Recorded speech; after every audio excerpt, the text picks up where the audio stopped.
इस मूवी की शुरुआत होती है और हम एक रेस्टोरेंट में काफी सारे मरे हुए लोगों को देख पाते हैं। यहाँ पर ऐसा आखिर क्या हुआ कि लोग कैसे मरे, इसी बात को जानने के लिए यह पूरी कहानी एक दिन पास्ट में चली गई। हम इस कहानी के मेन कैरेक्टर नैन्सी को देख पाते हैं, जो किसी खेतों में अपना प्रेगनेंसी जब टेस्ट करती है तो उसे रिजल्ट पॉजिटिव मिला, जिसकी वजह से वो बहुत ही ज्यादा डर जाती है क्योंकि अभी उसकी शादी नहीं हुई थी और यह सब उसने प्लान भी नहीं किया हुआ था। इसी चीज को लेकर टेंशन के साथ नैन्सी अपने डैड के रेस्टोरेंट में जाने लग गई, जहां पर वो खुद एक मैनेजर के तौर पर काम कर रही है। रास्ते में जब उसकी गाड़ी का फ्यूल खत्म हुआ तो बाकी का रास्ता पैदल तय करने का फैसला करती है कि तभी उसी टाइम उसे साइकिलिंग करता हुआ बॉबी नाम का लड़का मिल जाता है, जो उसी के रेस्टोरेंट का एक एम्प्लॉय था। यह लड़का नैन्सी को लिफ्ट दिया और ये लोग होटल पहुंच जाते हैं। होटल पहुंचते ही नैन्सी को उसके डैड बताने लग गए कि आज रात में इस होटल को तुम्हें ही संभालना होगा क्योंकि मुझे एक मीटिंग के लिए निकलना है। अपने डैड की बात को सुनकर नैन्सी हाँ में सर हिलाया क्योंकि उसे लगता था कि वो यहाँ के सभी चीजों को बहुत आराम से हैंडल कर सकती थी। उसके डैड ने बताया कि मैंने तुम्हारी मदद के लिए जैक को यहाँ रोक लिया है, लेकिन इस बात को सुनकर नैन्सी को गुस्सा आ गया। जैक उसके आंखों में गड़ता था, उसे बिल्कुल भी पसंद नहीं था। वो अपने डैड से रिक्वेस्ट करने लग गई कि आप बॉबी को यहाँ रोक लें, लेकिन उसके डैड मना कर देते हैं, यह कहते हुए कि मैं अब जैक को पहले ही कह चुका हूँ। जैसे ही नैन्सी अपने डैड के होटल से बाहर आई तो अचानक उसे वॉमिटिंग होना शुरू हो गया। इसीलिए वो अपने होटल से बाहर निकल आई थी, जहाँ जैक सिगरेट पीने के लिए आया हुआ था। उसकी ऐसी हालत को देखकर वो समझ चुका था कि नैन्सी प्रेग्नेंट है। वो पूछने लग गया कि क्या यह राज तुम्हारे डैड को पता है, लेकिन नैन्सी बातों का कोई भी जवाब नहीं दिया। और इतने ही देर में जैक के पास उसके डैड भी आ गए, जिन्हें देखकर वो घबरा तो चुकी थी, लेकिन उसके डैड ने उसकी ऐसी हालत को ध्यान ही नहीं दिया। वो तो बस जैक से यह कहने के लिए आए हुए थे कि तुम्हारे पास जो भी कस्टमर आए उसे तुम बस अच्छे से डील करना,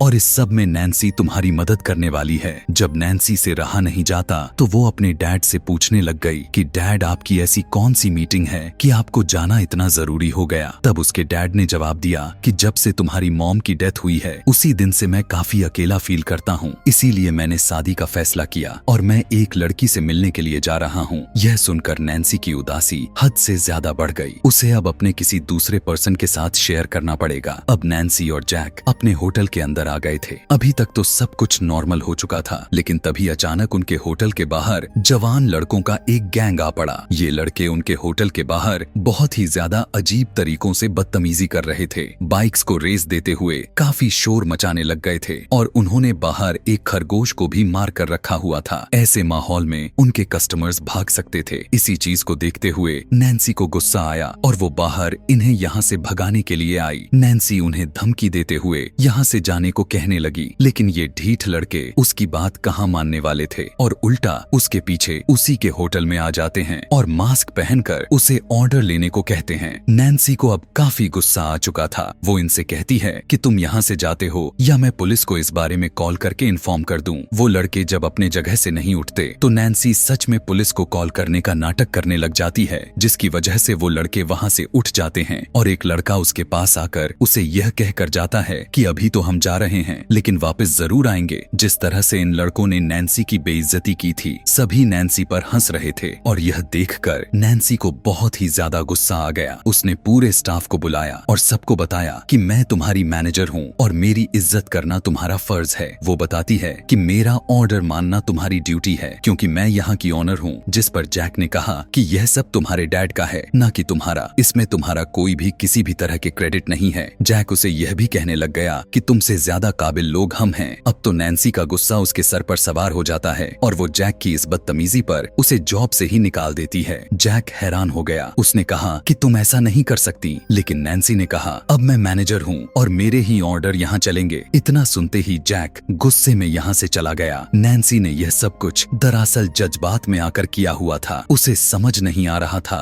कि उसके साथ हो क्या गया था। वो वॉशरूम में आकर अपना मुंह धोती है और अपने आप को रिलैक्स करने की कोशिश करती है। तभी हम देखते हैं कि वॉशरूम के बाहर बॉबी उसका इंतजार कर रहा था। वो उससे कहता है कि मैं तुम्हारी मदद के लिए आज रात रुक सकता हूँ। तुमने जैक को तो निकाल दिया है, तो रात में तुम्हें यहाँ अकेले रुकना ठीक नहीं। इस बात को लेकर अब नैन्सी को और भी ज्यादा गुस्सा आ जाता है। उसे लगता है कि बॉबी उस पर तरस खा रहा है और उससे दोस्ती करने की कोशिश कर रहा है। वो बॉबी को काफी खड़ी खोटी सुना देती है कि तुम मेरे टाइप के नहीं हो और मुझसे दोस्तियां बढ़ाने के लिए इस तरह मुझे इम्प्रेस करने की जरूरत नहीं। यह बातें सुनकर आज बॉबी भी बहुत ज्यादा हर्ट हुआ था और वो यहीं पर नैन्सी को छोड़कर चला जाता है। कुछ ही देर में पूरे स्टाफ की शिफ्ट भी खत्म हो गई और नैन्सी इस जगह पर अकेली रह जाती है। उसे पूरी रात अकेले ही यहाँ रहना होगा। नैन्सी पहले यहाँ की सफाई करती है और उसके बाद कस्टमर न आने पर अपने डैड से कॉल पर बात करने लग जाती है। कॉल पर उसने अपने डैड को बताया कि वो जैक को बाहर कर चुकी है। उसके डैड भी हैरान हो गए। तब नैन्सी उनसे कहने लग गई कि वो मेरी बिल्कुल भी रिस्पेक्ट नहीं कर रहा था और उसने सबके सामने मेरी बेइज्जती की। आखिर मैं क्या करती। उसके डैड अब काफी परेशानी में आ चुके थे क्योंकि नैन्सी पूरी रात अकेले रहने वाली थी। वो उसे पूरी रात अलर्ट रहने को कहते हैं और कोई भी प्रॉब्लम होने पर इन्हें कॉल करने को कहते हैं। नैन्सी को तो किसी भी चीज का डर नहीं था। उसने म्यूजिक प्ले किया और एंजॉय करते हुए यहाँ पर दोबारा से काम करना शुरू कर दिया। लेकिन ये एंजॉयमेंट तब तक ही चलने वाला था जब तक उसने अपने होटल के बाहर उसी गैंग को नहीं देखा जो आज दोपहर में आया हुआ था। उन्हें देखते ही वो काफी गुस्से में आ गई और उसने स्पीकर में उनसे कहा कि तुम लोग यहाँ से चले जाओ, अगर नहीं गए तो मैं पुलिस को बुला लूंगी। यह कहते ही उसने नोटिस किया कि उसके होटल के सारे दरवाजे और विंडोज खुले पड़े थे। यहाँ पुलिस को आने में देर भी लग सकती थी और अगर ये लोग उसे नुकसान पहुँचाने लग गए तो टाइम नहीं लगेगा। यही सब सोचते हुए उसने सारे खिड़कियां दरवाजे बंद करना शुरू कर दिए। यह सब बंद करने के बाद वो जल्दी से पुलिस को कॉल करके बताने लग गई कि बाहर बाइकर्स का एक गैंग है जो मुझे यहाँ तंग कर रहा है। पुलिस वाले उसकी मदद के लिए एक इंस्पेक्टर भेजने की बात करते हैं। फोन रखते ही उसे अपने होटल के चारों तरफ से दरवाजे पर पीटने की आवाजें आने लग चुकी थी। वो डर गई थी। वो एक काउंटर के नीचे छुप गई। काफी टाइम तक नॉक होने के बाद अचानक वो नॉक होना बंद हो गई। नैन्सी को थोड़ा सुकून तो मिला था लेकिन एकदम अचानक से दोबारा से किसी ने उसके दरवाजे पर नॉक किया। वो काफी डर चुकी थी। वो चुपके से उठकर दरवाजे पर देखा तो बाहर शेरिफ यानी पुलिस ऑफिसर आए हुए थे, जिसके लिए जाकर उसने फौरन से दरवाजा खोल दिया। यहाँ पर आते ही ऑफिसर उसे कहते हैं कि मुझे इस जगह की पूरी जांच करनी होगी। वो इस जगह की तलाशी काफी जोरों तोड़ों से लेने लग जाते हैं लेकिन नैन्सी के अलावा यहाँ उन्हें कोई नहीं मिलता। यही नहीं बल्कि उन्हें होटल के बाहर भी कोई नजर नहीं आता। इस जगह को चेक करने के बाद भी वो पुलिस में रिपोर्ट करता है कि उसे तो यहाँ पर कोई खतरा नजर नहीं आया। हो सकता है ये सब उस लड़की का कोई वहम हो और उसका डर दूर करने के लिए वो कुछ देर के लिए यहाँ इस लड़की के साथ रुक रहा है। इसके बाद वो नैन्सी से अपने लिए कॉफी बनाने को कहता है और वहीं बैठ गया। उनके नजरें भी नैन्सी को अनकंफर्टेबल किए जा रही थी। फिर वो पुलिस ऑफिसर नैन्सी के पास आकर उससे कहने लगा, चलो तुम मेरे साथ पुलिस स्टेशन चलो। उस ग्रुप के वारदात काफी ज्यादा बढ़ चुके हैं और तुम्हें मेरे साथ चलना चाहिए और पुलिस में कंप्लेन करनी चाहिए। अभी वो उसे घसीटते हुए साथ में लेकर जा रहा था कि एकदम पीछे से उसी गैंग के लड़कों ने आकर शेरिफ के ऊपर हमला कर दिया और कुछ ही देर में उसे जान से मार भी दिया। नैन्सी अब तो यह देखकर बुरी तरह से घबरा गई। अपनी जान बचाने के लिए वो गैराज में जाकर छुप गई थी। वो अब बहुत ही ज्यादा डर चुकी थी। उसे कुछ भी समझ में नहीं आ रहा था कि वो किसी को मदद के लिए बुलाए तो बुलाए कैसे। लेकिन तभी उसकी किस्मत जाग जाती है कि बॉबी यहाँ आ रहा था। उसे देखकर नैन्सी को काफी हौसला मिला और जल्दी से बॉबी को खामोश करवाते हुए होटल के अंदर लेकर आ जाती है। और यहाँ हम देखते हैं कि वो ग्रुप के लड़के भी अब इस होटल के अंदर आ चुके थे। यहाँ पर नैन्सी ने अपने दोस्त को मैसेज कर दिया था कि वो उसकी मदद के लिए किसी को बुला ले या वो खुद यहाँ पर जल्दी से आ जाए। इससे पहले कि ये दोनों कुछ और कर पाते वो गैंग इन दोनों को आकर पकड़ लेता है और उन्हें अपने कब्जे में ले लेता है। नैन्सी के सामने अपनी गाड़ी की चाबी भी थी लेकिन हाथ बंधे होने की वजह से वो उठा नहीं सकती थी। अब एक आदमी नैन्सी के मुंह और हाथों पर टेप लगाकर उसे एक कमरे में बंद कर देता है जहाँ नैन्सी अपने हाथों को छुड़वाने में कामयाब हो जाती है। वो बहुत ज्यादा डरी हुई थी। उस आदमी से अपनी जान बचाने के लिए वो अपने पास मौजूद एक नाइफ उठाकर जोर से उसके अंदर स्टैब कर देती है जिससे वो लड़का वहीं पर अपना दम तोड़ देता है। और नैन्सी जब उसका मास्क हटाकर देखती है तो यह देखकर दंग रह गई कि यह कोई और नहीं बल्कि उसी के होटल का अपना एम्प्लॉय पीटी था। थोड़ा ही देर में वो देखती है कि बॉबी भी खुले हाथों के साथ यहाँ इस रूम में आ रहा था। वो समझ चुकी थी कि बॉबी भी इन्हीं लोगों के साथ मिला हुआ है और ये लोग इस टाइम पहले वाला गैंग नहीं है बल्कि उसके होटल में काम करने वाले ही वर्कर्स हैं जो उससे बदला लेने के लिए आए हैं। बॉबी जो उसका दोस्त था वो भी इन लोगों के साथ मिल गया था क्योंकि आज उसने बॉबी की भी काफी ज्यादा ही बेइज्जती की थी। अब ये लोग यहाँ आखिर कर क्या रहे थे यही जानने के लिए सीन्स को शिफ्ट करके फ्लैशबैक में ले जाया गया जहाँ हमें जैक को दिखाया जाता है जो अपनी नौकरी जाने से बहुत ही ज्यादा गुस्से में था। वो किसी कीमत पर अपना नैन्सी से बदला लेना चाहता था। वो सारे कलीग्स को घर ड्रॉप किया जिसके बाद वो पीटी को लेकर उन यंगस्टर्स के ग्रुप के पास चला जाता है जो आज दोपहर में होटल के बाहर आए हुए थे।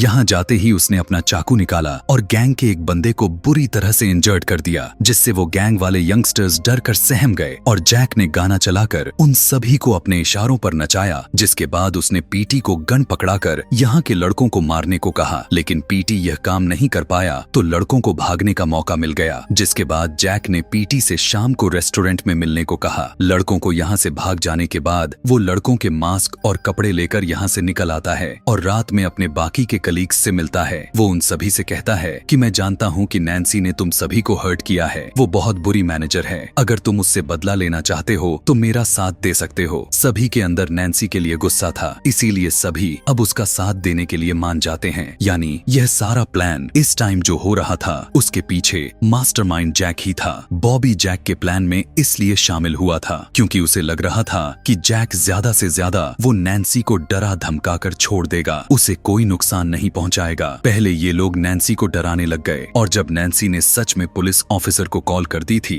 तो पहले ये लोग छुप गए और फिर अपने आप को बचाने के लिए इन्होंने ही मिलकर इस पुलिस ऑफिसर को मार डाला। यह देखते ही बॉबी जैक के प्लान से बाहर हो गया और उसने अपना मास्क उतारा जो सीधा नैन्सी की मदद के लिए चला गया, क्योंकि उसे कहीं न कहीं नैन्सी से हमदर्दी थी, उसे नैन्सी पसंद थी। यहीं से सीन्स को दोबारा से प्रेजेंट में लाया गया जहां नैन्सी यह सब कुछ जानकर बहुत ही ज्यादा गुस्से में थी। इस टाइम पीटी जिसके ऊपर नैन्सी ने हमला किया हुआ था वो काफी ज्यादा ही इंजर्ड हो चुका था। ये लोग उस लड़के को उठाकर होटल के अंदर लेकर आते हैं। अब ये सभी पीटी की जान बचाने के लिए किसी को मदद के लिए यहाँ बुलाने का प्लान बनाते हैं, लेकिन किसको बुलाते, आखिर कौन मदद करता, क्योंकि अब यह एक पुलिस केस बन चुका था। यहाँ हम देखते हैं कि बॉबी को नैन्सी के कार का चाबी भी दिख गई, जिसने उसे फौरन से उठा लिया और तभी जैक को उसके साथी ने आकर बताया कि नैन्सी यहाँ से भाग चुकी है। यह सुनकर जैक गुस्से में आ जाता है और फौरन सभी से नैन्सी को पकड़ने को कहता है। उसने बॉबी से भी नैन्सी से पीछा करने को कहा, लेकिन यहाँ पर बॉबी ने उल्टा ही जैक के ऊपर हमला कर दिया, उसके फेस पर काफी जोर पंच किए। जबकि दूसरी तरफ अब हमें नैन्सी के डैड को दिखाया गया जो नैन्सी का पता करने के लिए कॉल कर रहे थे, लेकिन होटल में कोई भी कॉल पिक ही नहीं कर रहा था। यहाँ वो लड़का जो नैन्सी के पीछे पड़ा हुआ था वो उसे पकड़ने के लिए नैन्सी बड़ी चालाकी से आग में खौलता हुआ पानी उसके ऊपर फेंक देती है, जिससे उसका सारा मुंह ही जल जाता है। कुछ ही देर में यह लड़का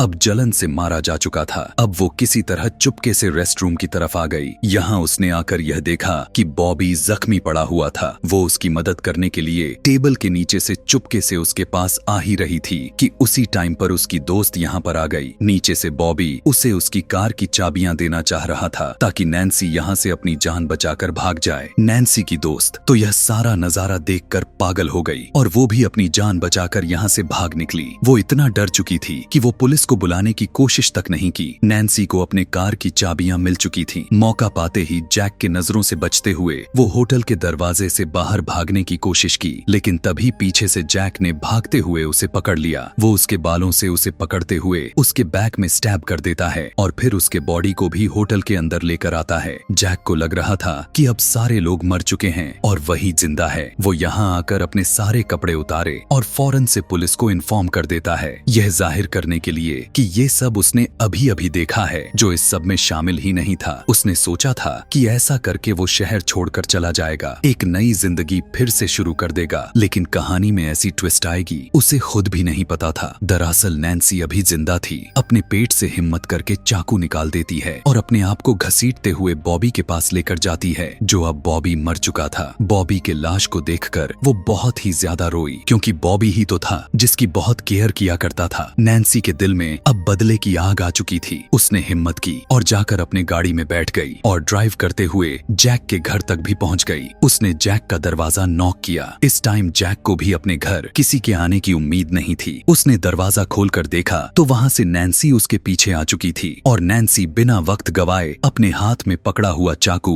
उसके गर्दन में स्टैब करते हुए उसे मार देती है। उसने अपना बदला ले लिया। उसके शरीर में अब हिम्मत काफी कम रह गई थी, क्योंकि ब्लीडिंग बहुत ही ज्यादा हो रहा था। वो अपने आप को घसीटते हुए कुछ दूर तो गई, लेकिन वहीं पर बेचारी गिर गई। इस टाइम पर उसे अपनी मॉम याद आ रही थी। अचानक उसके करीब एक कार रुकती है, जिसमें से उसके डैड उसके पास आते हैं, क्योंकि उन्होंने करीब ही नैन्सी की कार को देख ली थी, इसीलिए वो यहाँ आए थे। अपनी बेटी की हालत को देखकर काफी परेशान हो गए और कहने लगे, हिम्मत रखो, मैं तुम्हें डॉक्टर के पास लेकर जाऊंगा, तुम्हें कुछ नहीं होगा। लेकिन नैन्सी यहाँ उन्हें रिलैक्स करती है और उन्हें सच्चाई बताती है कि मैं प्रेग्नेंट हूँ। और बस यही बताते हुए यह कहानी यहीं पर खत्म हो जाती है। ऐसे ही और भी मूवी एक्सप्लेनेशन वीडियोस देखने के लिए कमेंट में नेक्स्ट लिखना ना भूलें। Thanks for watching.